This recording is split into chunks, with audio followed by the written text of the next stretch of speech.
Everyone said you can't build a $200 billion empire on peace. Someone just did it anyway. While traditional development approaches struggle to deliver real change, Dr. Rashed Osman and World Peace Development Holdings have created something entirely different.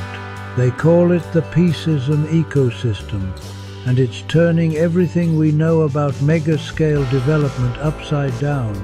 In Laos, they've just signed the largest foreign investment agreement in the country's history. Over $200 billion dedicated to transforming an entire nation's economy. But here's what makes this revolutionary. Instead of extracting resources, they're building integrated systems. Renewable energy, healthcare, education, industrial zones, all connected through what they call peace-driven development. The Lao Prime Minister called it transformative. International observers say it could become the model for sustainable growth in emerging economies. This isn't just about one country, it's about proving that peace, prosperity, and massive infrastructure can work together at unprecedented scale.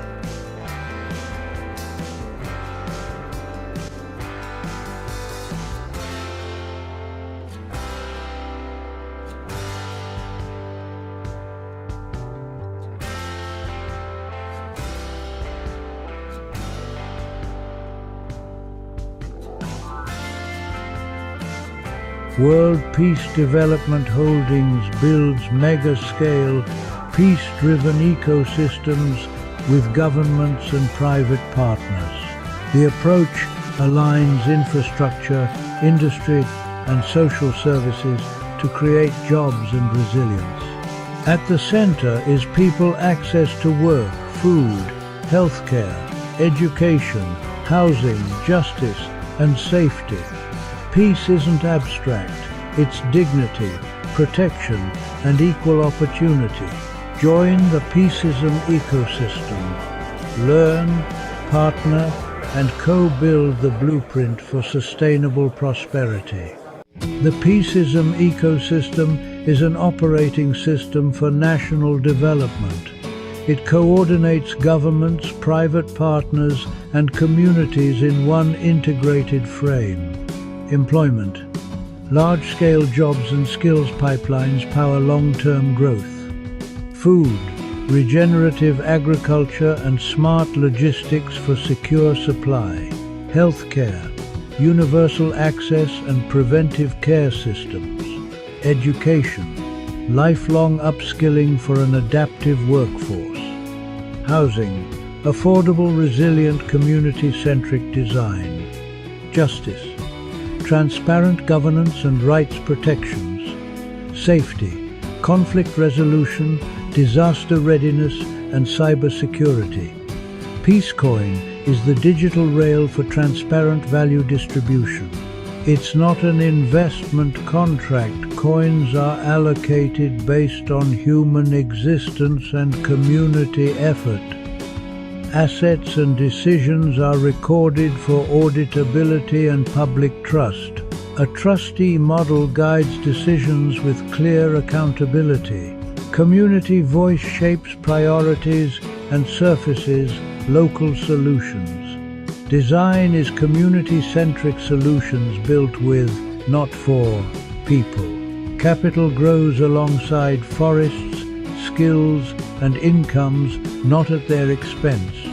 Economic security links healthcare, education, income, shelter, food, and connection.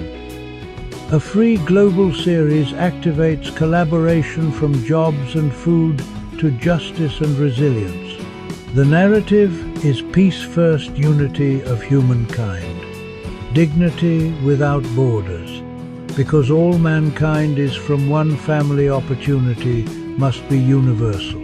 Stakeholders call the Laos Partnership a transformative step for long-term growth. Observers say it could model diversified, climate-ready development. This is implementation, not optics projects, delivering measurable change. Leaders and builders join, sponsor, speak, and co-implement the next Peaceism corridors. Next, how projects sequence to create lasting jobs, resilient cities, and shared prosperity. Phase 1 strengthens energy and logistics. Phase 2 scales industry and housing. Phase 3 expands social services. Reliable power unlocks factories, hospitals, and classrooms. Renewables lower costs and build energy independence.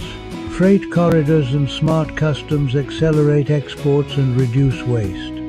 Mobility connects workers to opportunities and markets to producers. Industrial parks anchor jobs. SME clusters localize value chains. Entrepreneur programs turn talent into enterprises. Healthcare capacity improves well-being and worker productivity. Education expands human capital and future skills. Affordable, climate-ready neighborhoods reduce displacement risk. Public safety and social connection strengthen peace. E-services cut friction and corruption, increasing trust. Justice systems emphasize fairness and reintegration. A new job raises an entire household. Digital tools stabilize income and reduce waste. Connectivity multiplies value across sectors. Peace thrives where everyone belongs. Basic needs are engineered into the plan. Thanks to the Peace ecosystem, I found support and community, especially in healthcare. It's a game changer. Blockchain opened doors to jobs and resources I never imagined. It's empowering.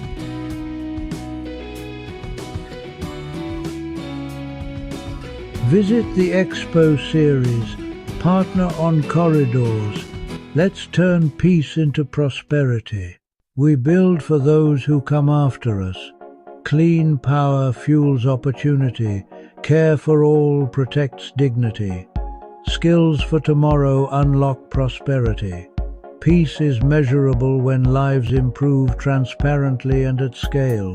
Leaders, innovators, and communities, your seat at the table is ready. Equity by design, not by chance. Employment, food, healthcare, housing, education, justice, safety. Humanity first. Love, peace, joy. Unity without prejudice or borders.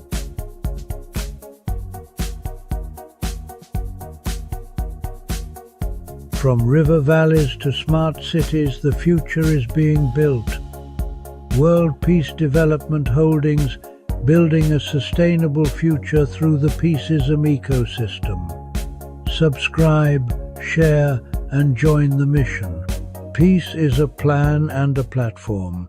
Let's build it together.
رؤية 2030 الطموح أن تشارك المنتدى الصناعات العالمية وتوطين هذا الصرح الذي يجسد إرادة مستقبلية مشتركة ويرسل شراكة استراتيجية بين قيادة صناعية صينية عريقة واقتصاد سعودي ينمو بثلاث.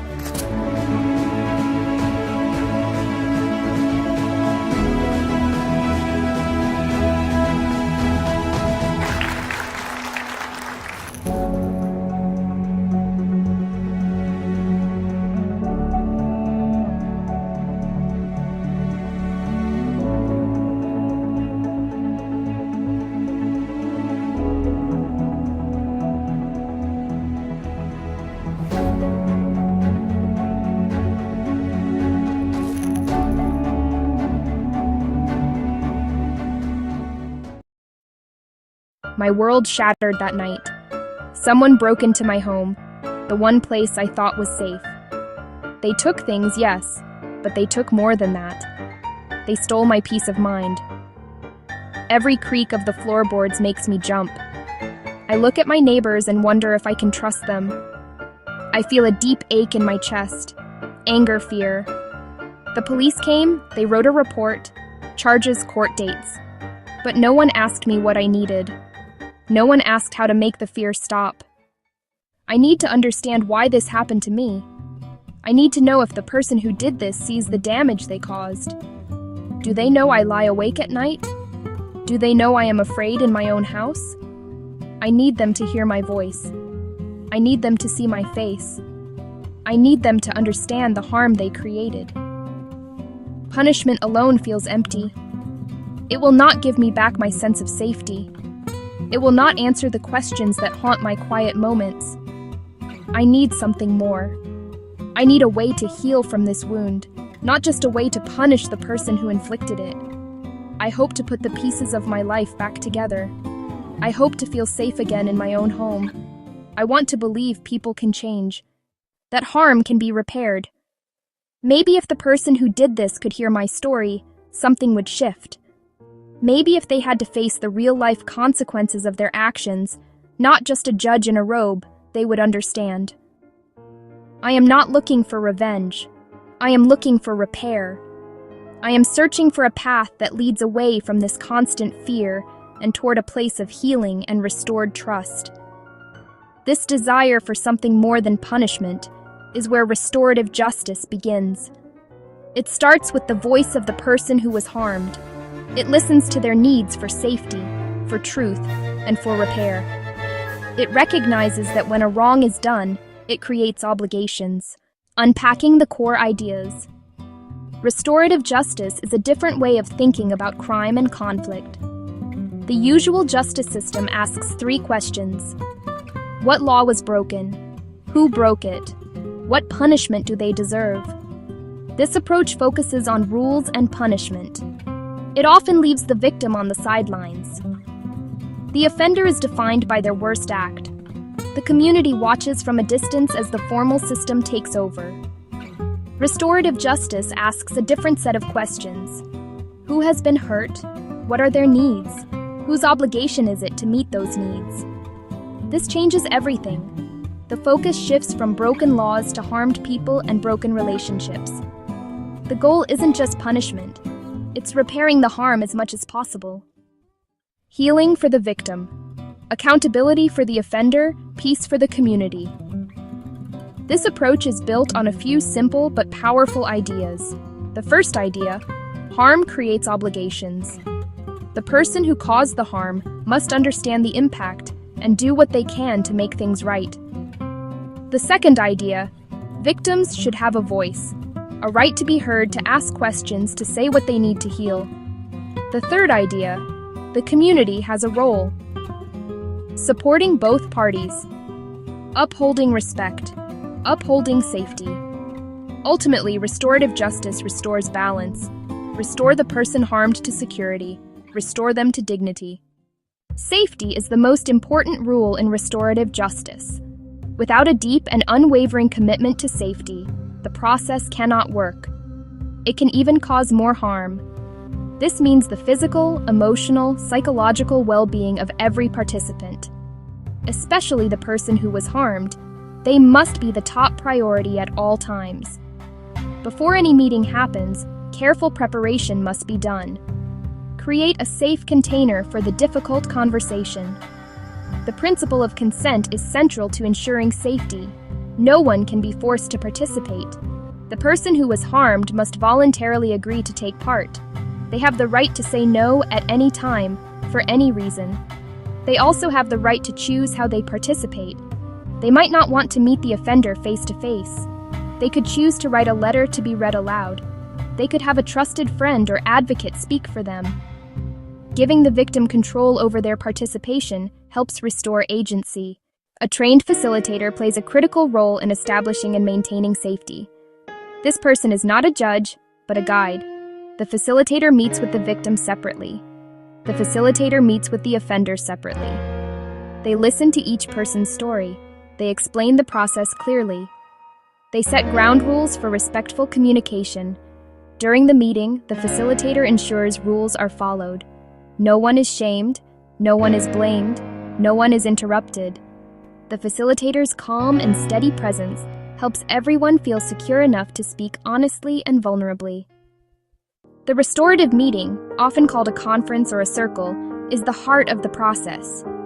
It is a carefully structured conversation designed to allow for truth-telling and problem-solving. It is not an argument or a debate. It is a guided dialogue with a clear purpose, to address the harm and decide together what needs to be done. The structure is simple but powerful. The meeting begins with the person who was harmed. They share what happened and how it affected them. Next, the person who caused the harm responds, acknowledges, and accepts responsibility. Afterward, the group creates a plan: apology, restitution, service, counseling, and writes clear steps everyone agrees on. Accountability in the traditional justice system often means one thing: punishment. It is about serving time, paying a fine, or following probation rules. Often, offenders never face the person they hurt or take personal steps to make things right. This is passive accountability. Restorative justice is active and relational. It asks three things: understand impact, take responsibility, take action to repair. This is more demanding than simply accepting a punishment. It requires courage, empathy, and effort, Making amends is the tangible part of this active accountability. If a teen vandalized a park bench, amends can go beyond paying for it.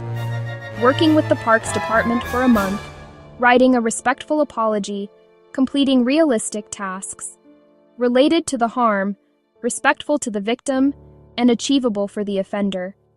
Active amends can restore self-worth and connection. Studies show restorative processes can lower reoffending by building real understanding of consequences. The power of restorative justice is best seen in small, real-life examples. Imagine a group of students who spray-painted graffiti on the wall of a local grocery store. The store owner was angry and felt disrespected. The police caught the students. Instead of juvenile court, they referred the case to a restorative circle. He shared how he built his business and how the graffiti hurt him and scared customers. The students listened, saw him as a person, and one by one apologized. Together, they made a plan. They cleaned the wall and repainted. They worked inside to understand the business. The harm was repaired and a lesson learned. Consider another story: a stolen bicycle. A young woman's only transportation to work was taken. She was devastated. The thief, a teenager from the neighborhood, was caught. In the conference, she described the impact. She had to spend on bus fare and was late to work twice. She felt violated and insecure. He had never thought about these consequences. He stole to help with family bills, not an excuse, but context. He agreed to work part-time at a community center to earn money to pay her back. The director offered the job on the spot. She got her money back, the teen got a job and a mentor, and the community turned harm into an opportunity for growth and connection. Restorative justice is powerful, but it is not a magic solution for every situation. It requires willing participants. If the victim declines or the offender refuses responsibility, it cannot proceed. Severity matters. In cases like murder or severe sexual assault, RJ is complex, risky for re-traumatization, and must be led by highly skilled facilitators. Successful dialogues exist, but are rare. Many programs start with property crime and minor assaults to build trust. Implementing RJ needs training, education, funding, patience, long-term commitment. Access must be equitable, regardless of race, income, or background. The journey toward a more restorative world begins with small, intentional steps. It starts not in a courtroom, but in neighborhoods, schools, families. The first step is to start talking about these ideas. Ask leaders what they're doing to address conflict in ways that repair harm. Build skills, listen better, ask open questions, learn facilitation. Start small, focus on a clear need, train committed community members. Partner with courts and police while maintaining community ownership. Grow steadily, be transparent, and keep equity at the center. What does it mean to be human? It means we possess an inherent right to dignity, safety, freedom simply by virtue of our existence. These are not privileges to be earned, but fundamental truths that should protect every single one of us, no matter where we are born, what we believe, who we love. Yet, as we stand here today on November 13th, 2025, this promise feels more fragile than ever. The drumbeat of injustice echoes across continents, a somber reminder that the rights we hold so dear are not universally guaranteed. They are under constant threat, and their defense requires our constant vigilance and unwavering commitment. The scale of this challenge is not a matter of opinion. It is a stark, measurable fact. The World Justice Project reports that more than 5 billion people have unmet justice needs, meaning they cannot access legal help for problems ranging from land disputes, intimate partner violence. Think about that number. It is more than half of the world's population living without the basic protection of the law. This essay is not meant to be a lament, but a roadmap. It promises a clear story to ground us in the human reality of this crisis, and it will lay out 3 concrete, achievable actions we can all champion to fortify the rules that safeguard us all. The fight for human rights is not a distant, abstract battle waged by diplomats in quiet rooms. It is a deeply personal struggle that touches the core of our shared humanity. It is about ensuring a young girl can go to school without fear, that a journalist can report the truth without facing persecution, and that a family can access clean water and health care without being turned away. Before we can strengthen something, we must first understand what it is. So, what exactly are these human rights frameworks we speak of? Imagine them as a blueprint for a safe and just society. They are the intricate and interconnected web of rules, laws, institutions, systems designed specifically to protect the fundamental dignity and freedom of every individual. At the international level, this blueprint includes the Universal Declaration of Human Rights and various United Nations treaties. These treaties are powerful promises to protect rights like free expression, the right to a fair trial, and access to education and health care. These international promises are only as strong as their national foundations. Diagram: how international treaties connect to national laws, courts, and local community support centers. The framework extends into a country's constitution, its laws, and its judicial system. It includes national statutes outlawing discrimination, the courts that provide a fair hearing, and police forces tasked with protecting citizens, not harming them. The blueprint is not just paper and ink. It is also made up of living, breathing institutions. Independent national human rights commissions, non-governmental organizations advocating for the vulnerable, and local community centers, providing direct legal aid and support to those in need. When this entire system works in harmony, it is a beautiful and powerful thing. A person who has been wronged can find a clear path to justice. They can point to a specific law that protects them, find a lawyer to help them navigate the system, and trust that a judge will rule fairly based on the evidence. The framework acts as a shield, deflecting the blows of injustice and abuse of power. Unfortunately, in too many places, this blueprint is ignored, or the structure is built with faulty materials. Frameworks fail when laws have loopholes that allow for discrimination, or when they are written in such complicated language that ordinary people cannot understand their own rights.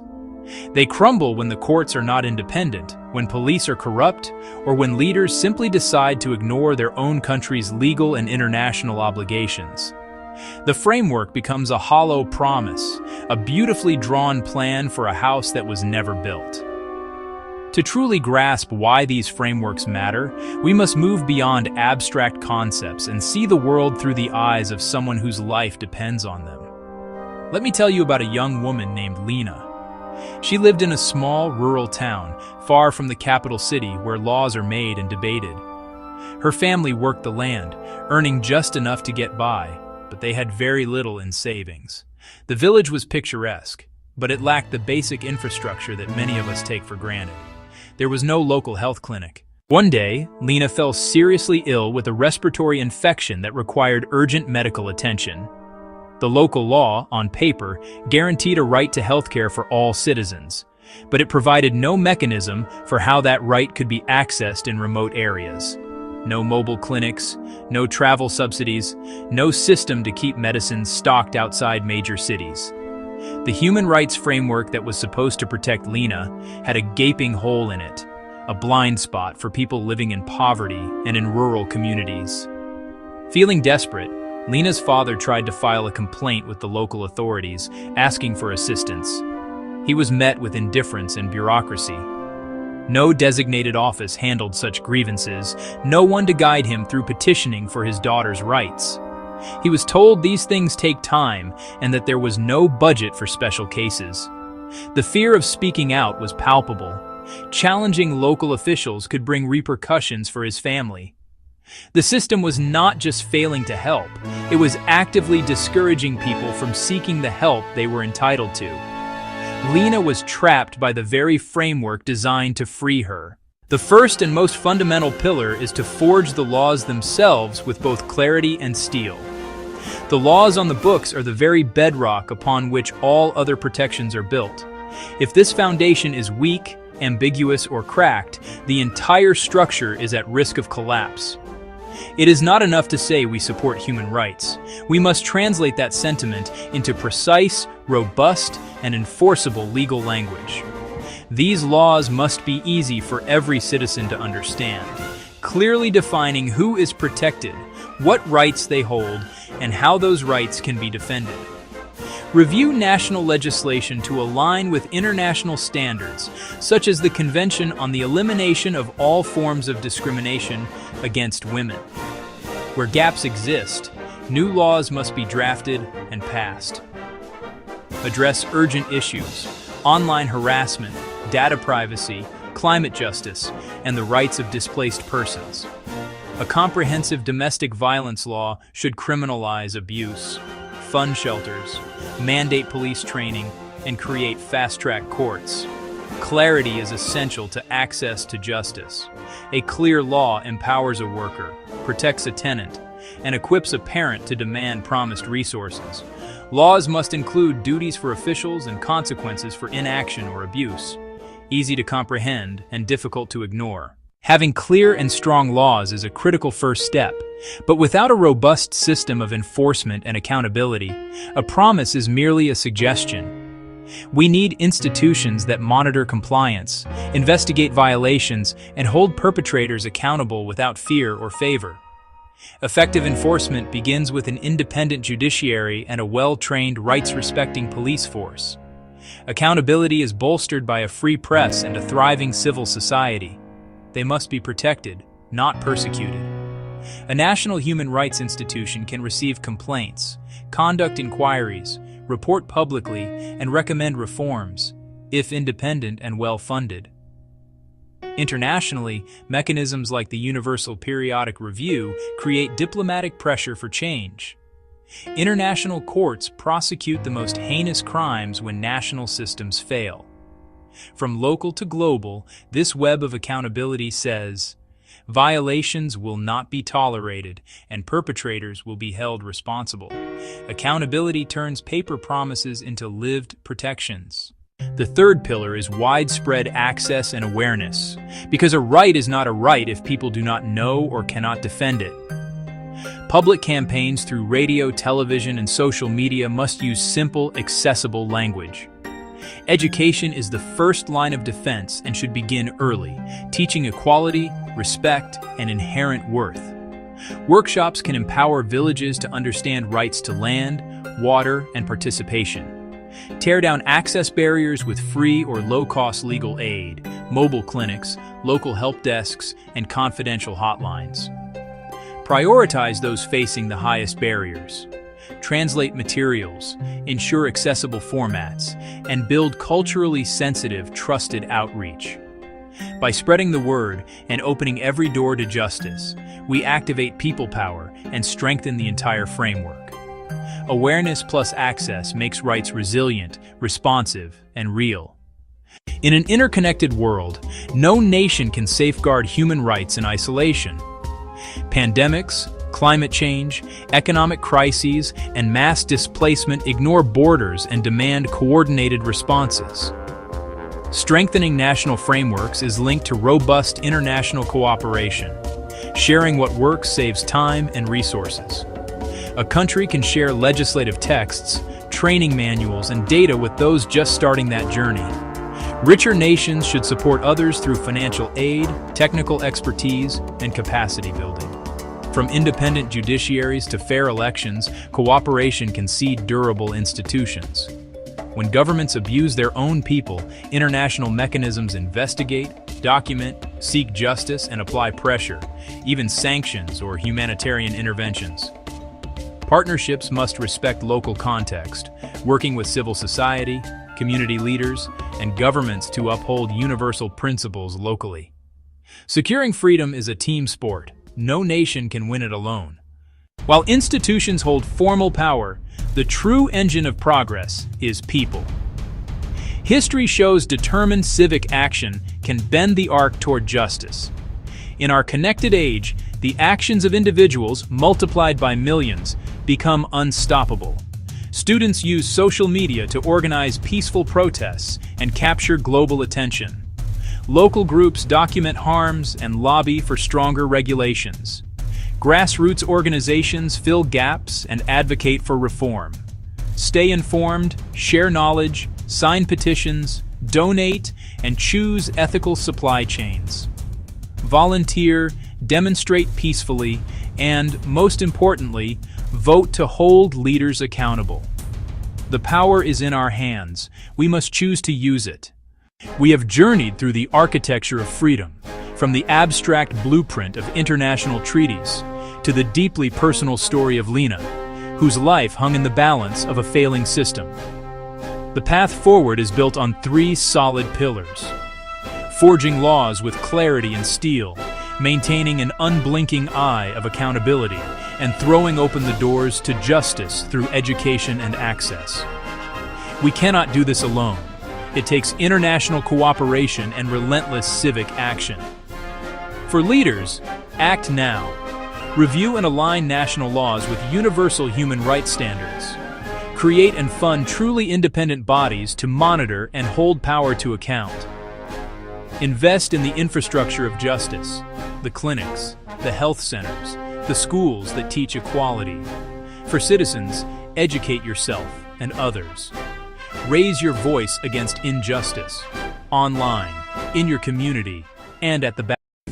Investing in world peace development is about ensuring that our children and our children's children inherit a world that values collaboration, mutual respect, and peace. It's about creating a legacy of peace, a world where violence is not the norm, but the exception. Because ultimately, that's the greatest gift we can give to future generations.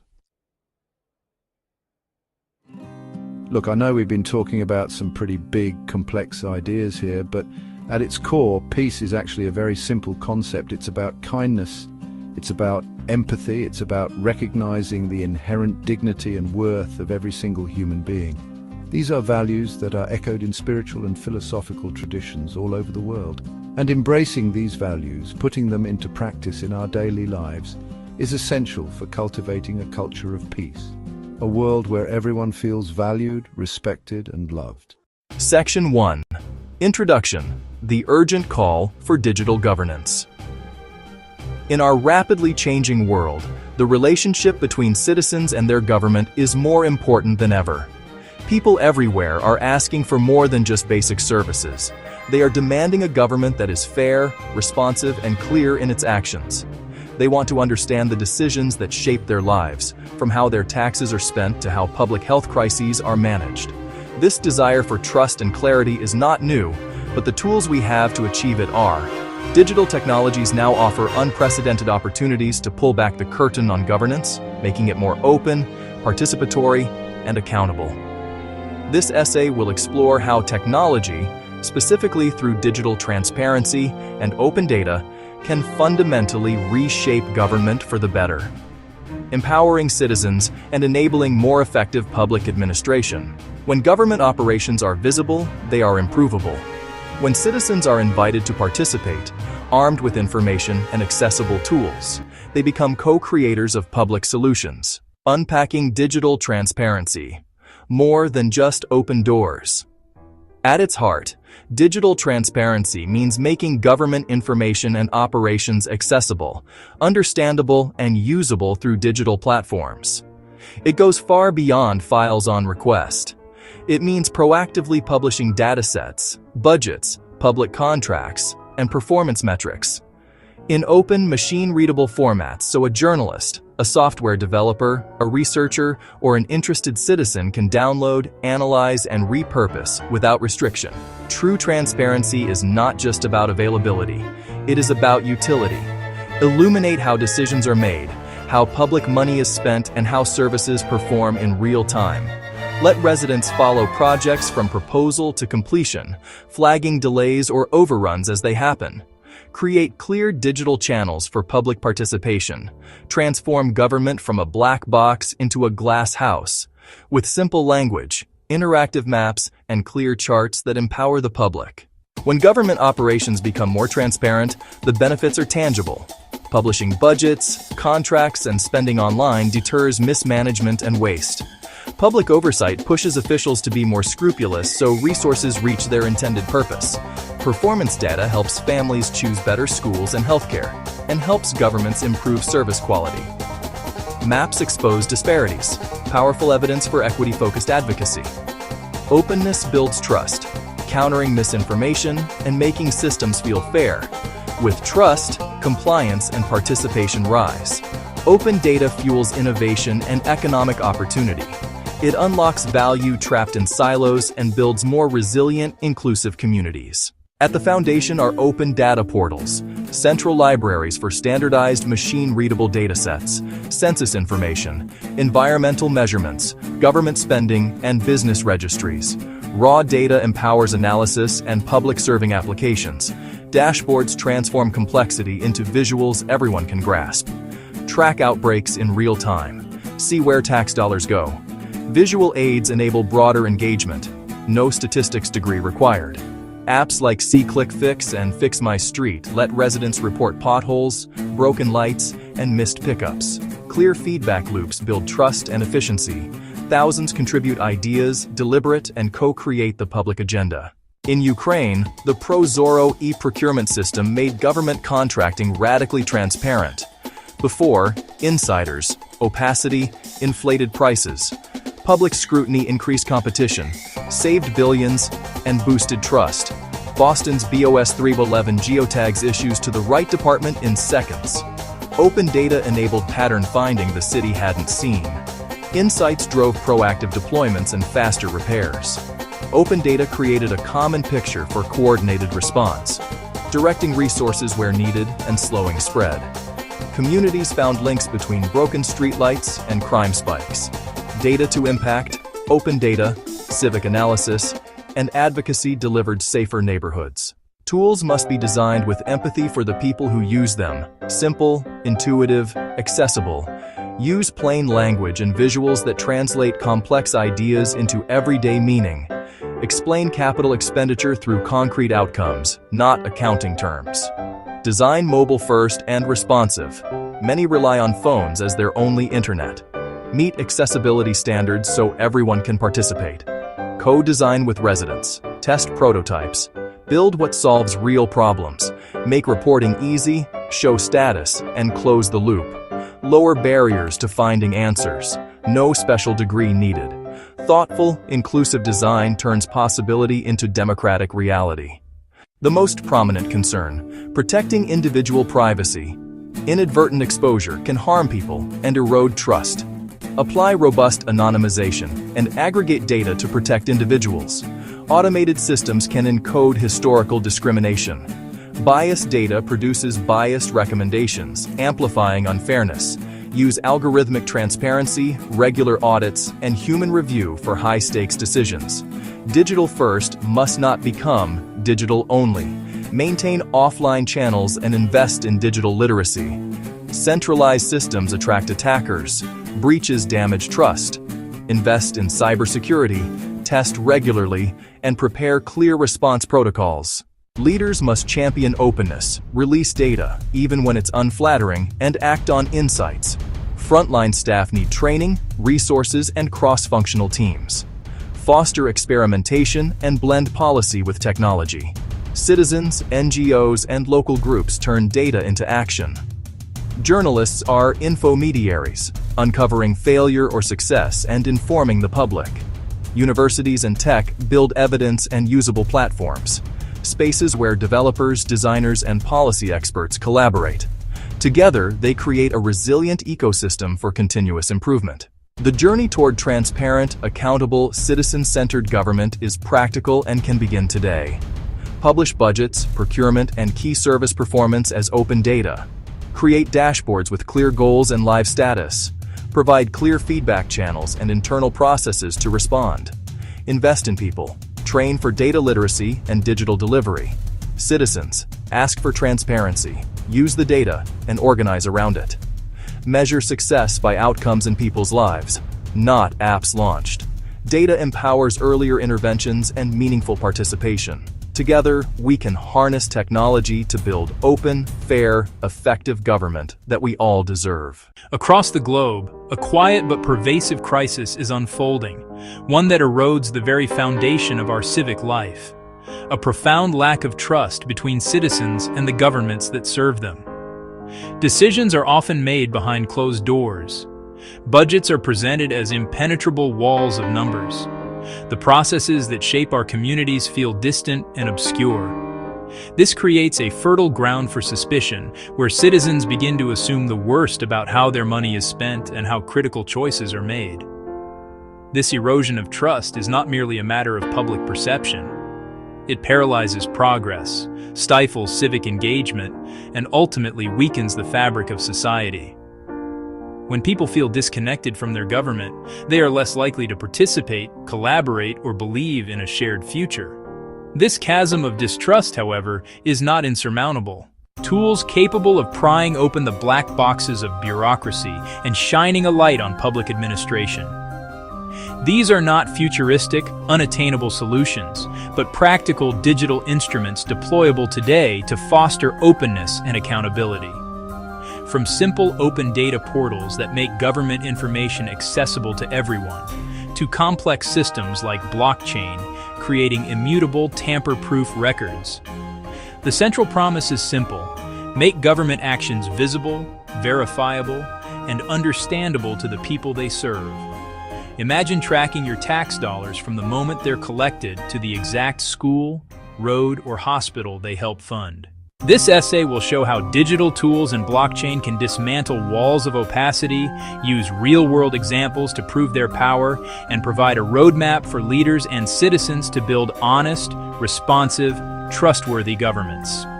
The journey to transparency is not just a technical upgrade, it's a fundamental rebalancing of power. By making information universally accessible and processes verifiable, technology empowers citizens to be active participants instead of passive recipients. It turns governance from a monologue into a dynamic dialogue between people and elected officials. This shift restores faith in public institutions and ensures they work for the collective good. The ultimate goal: honesty as an ingrained, verifiable feature of government. The path to a more transparent government does not require a sudden, massive leap into complex, untested technologies. Instead, it begins with simple, intuitive, widely available tools designed to make public information accessible to all. The most fundamental of these is the Open Data Portal. Think of this as a digital public library. City budgets, public employee salaries, crime statistics, business licenses, published in a clean, organized, machine-readable format.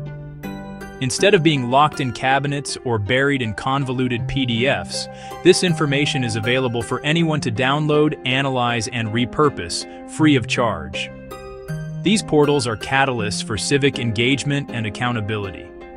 Journalists can uncover waste or corruption. Entrepreneurs can build helpful apps. Researchers can propose better policies. Beyond static data, digital tools can bring the very processes of governance into the public square. Live streaming city council meetings and public hearings on platforms like YouTube and Facebook removes physical barriers to participation. A working parent, a person with a disability, can now watch proceedings from home, submit questions in a live chat, and hear the debates that shape their community. Similarly, online feedback platforms and participatory budgeting tools allow citizens to propose ideas, report issues, and vote on how a portion of the public budget should be spent, transforming them from passive observers into active collaborators. While open data portals make information available, they do not guarantee accuracy or that data hasn't been tampered with. A government could alter a database to hide facts or change a digital record to favor a party. This is where blockchain offers a revolutionary solution.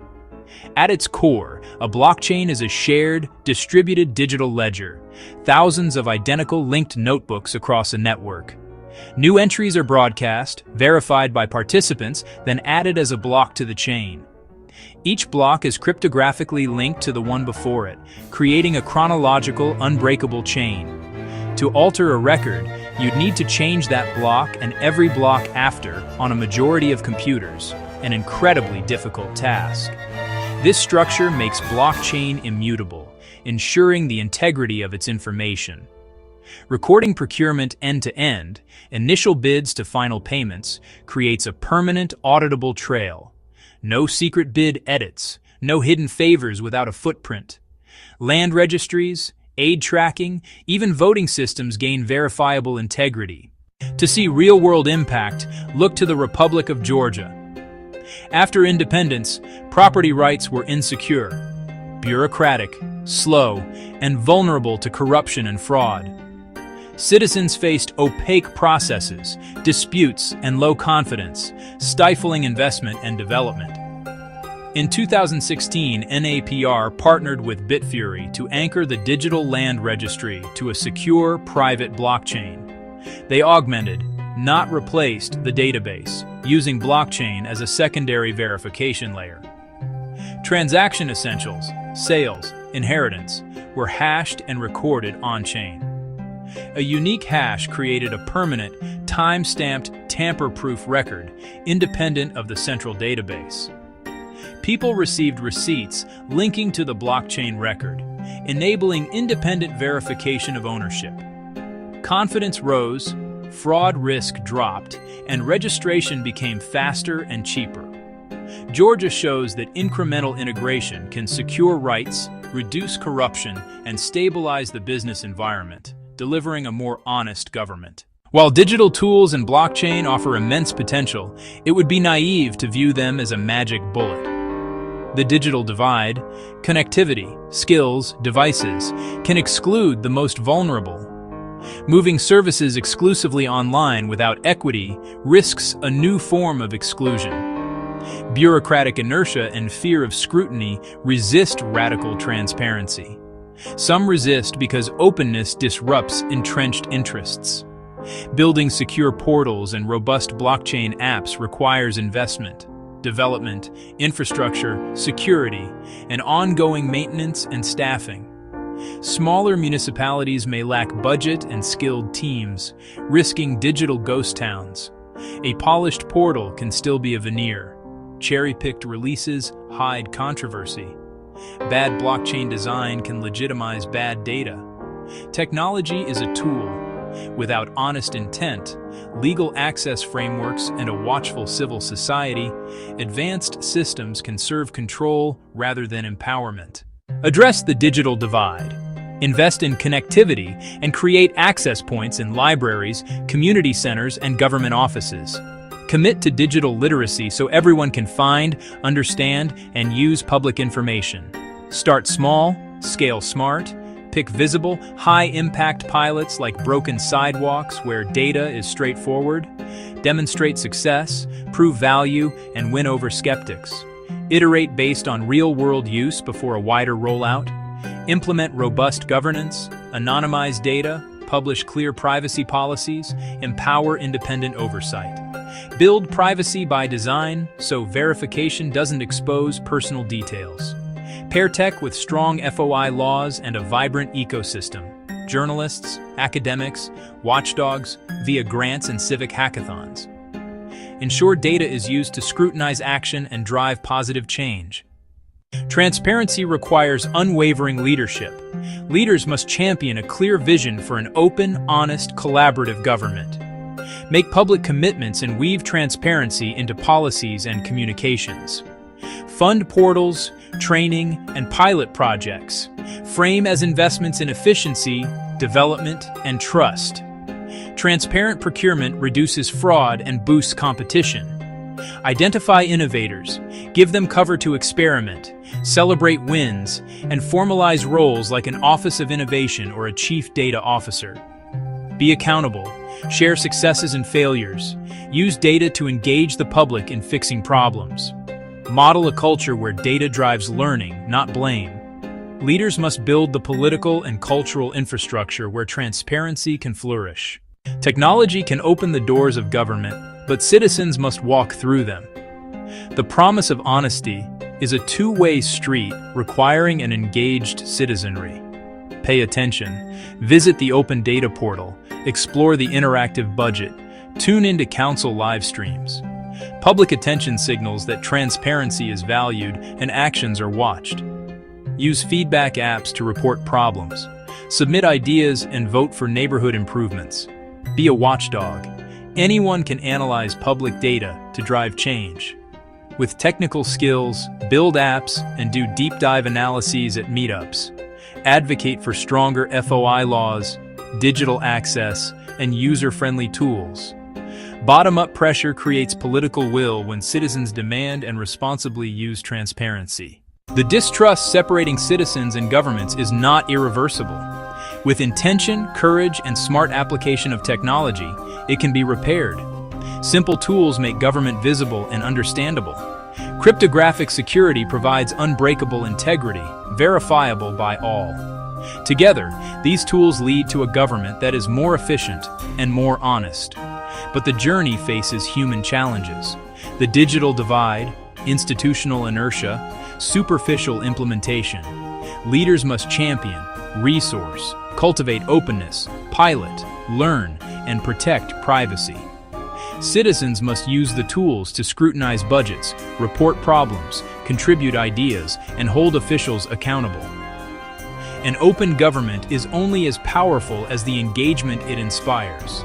Technology is not the savior, but it is our most powerful tool to build open, accountable, and trustworthy governments worthy of a thriving 21st century democracy. We all carry stories inside of us, moments that shape who we are and how we see the world. But some stories are heavier than they should be, weighed down not by personal choice, but by the silent, grinding gears of a system that wasn't built for everyone. Let me share a story with you, one that happens every single day in towns just like yours. Maria is a mother, a hard worker, a woman doing everything she can to build a life for her family. She works 2 jobs, juggling schedules and responsibilities with grace. One morning, her child wakes with a fever. It's that feeling every parent knows, that sudden drop in your stomach. Maria knows she needs to stay home, but when she calls her boss, the answer is a cold, simple no. No paid time off, no flexibility. She loses a day's pay, a crucial loss for her tight budget, and her child misses a day of school, falling a little further behind. This small moment creates a ripple effect, a cascade of consequences a fairer system would have prevented. The system, workplace rules, the school's lack of support, didn't have the capacity for compassion or the flexibility to account for real life. It treated her not as a human being, a mother with a sick child, but as a cog in a machine. This isn't just Maria's story. So many feel unseen by structures meant to provide stability. We have to ask, how can we allow this to be the story we tell? Now, let me tell you about James. He lives a few doors down from Maria, and his story unfolds in the halls of a courthouse. He is there to sign papers that hold the future of his home. Dense language, a maze of jargon he's never seen. James is a smart man who didn't have the chance to finish high school. He feels shame and confusion as the clerk speaks a foreign language of law. Fearing he will look foolish, he just signs where he is told. It is a signature under duress of confusion, and it will cost him his home.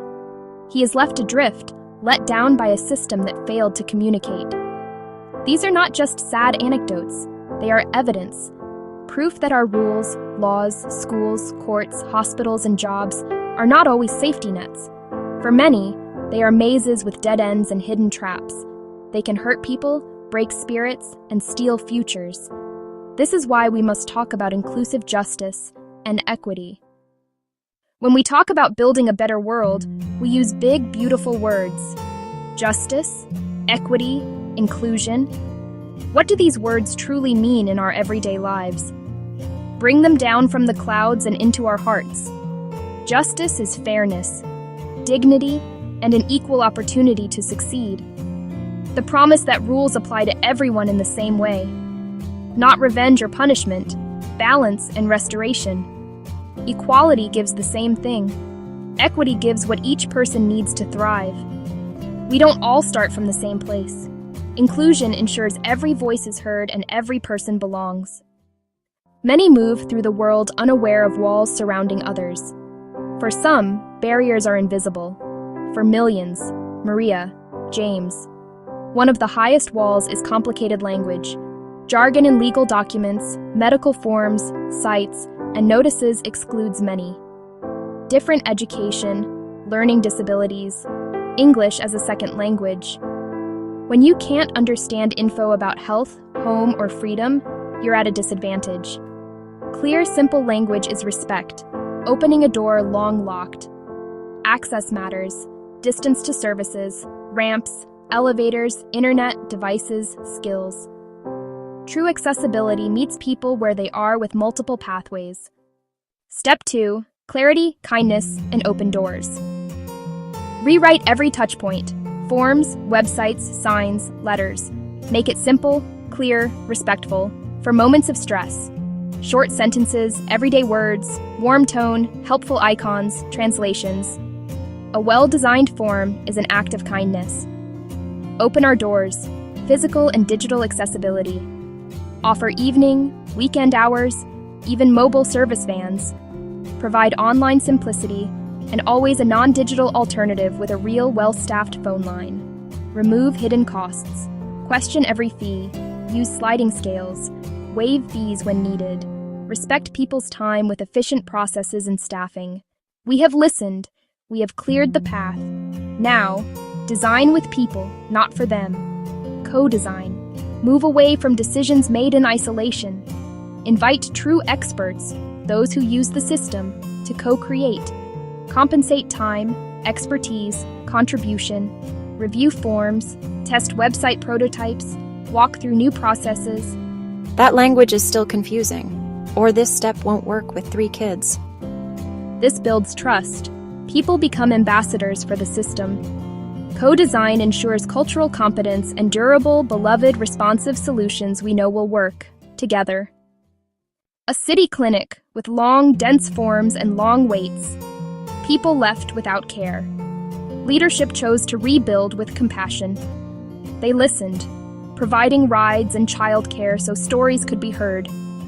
Former patients, advocates, nurses, administrators, paid as experts. One-page forms, large print, icons, top languages.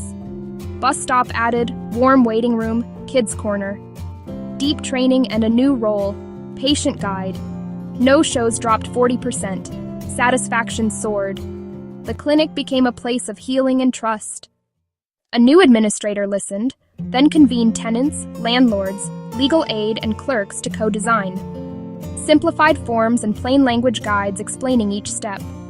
Weekly workshops, guides online and printed by the thousands. Tracking showed more people accessed legal help and negotiated solutions that kept them housed. No longer just a court of law, it became a court of justice. This path works because it centers people and their humanity. It addresses root causes, clarity, cost, access, rather than symptoms. Listening empowers. Co-design heals. Trust creates resilient systems that adapt with the community. Ultimately, this path succeeds because it is built on a foundation of love. Love is seeing humanity, listening to painful truths, and sharing power. With active, courageous love, systems stop being cold machines. They become living expressions of our commitment to one another. Feeling overwhelmed is natural, but change begins close to home. Small, intentional choices, every day. Look for clarity, welcome, and listen for stories of frustration. Offer to help, one person at a time. Ask institutions for plain guides. Vote for equity. Support legal aid. Hold the image. Maria can take a sick day. James finds a helping hand. One story, one conversation, one small change at a time. Trust is built when systems are fair. Communities flourish when people feel supported. Fair systems unlock human potential. Fairness is not a favor. It is a fundamental right and the bedrock of a healthy society. Take one story. Tell it. Ask one question. Make one change. That is how we answer the call to hope. That is how we build a world that works for everyone.